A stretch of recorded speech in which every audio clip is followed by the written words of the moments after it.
একবার মক্কার একজন মুশরিক ব্যক্তি রাসূলুল্লাহ সাল্লাল্লাহু আলাইহি ওয়াসাল্লাম এর কাছে এসে বললেন, তুমি যদি সত্যি নবী হও তবে প্রমাণ দাও।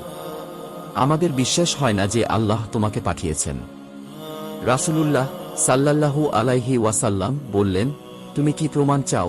লোকটি চারপাশ দেখে একটি গাছের দিকে আঙুল দেখিয়ে বলল, যদি তুমি সত্যি নবী হও তবে এই গাছটিকে আমাকে সালাম করতে বলো। রাসূলুল্লাহ সাল্লাল্লাহু আলাইহি ওয়াসাল্লাম আল্লাহর কাছে দোয়া করলেন এবং গাছটির দিকে ইঙ্গিত করে বললেন, আল্লাহর ইচ্ছায় তুমি এগিয়ে এসে এই ব্যক্তিকে সালাম করো। সবাই অবাক হয়ে দেখল, গাছটি মাটি থেকে উপরে এসে রাসূলুল্লাহ সাল্লাল্লাহু আলাইহি ওয়াসাল্লাম এর কাছে পৌঁছল এবং লোকটিকে সালাম জানাল। লোকটি বিস্মিত হয়ে বলল, এ সত্যিই অলৌকিক।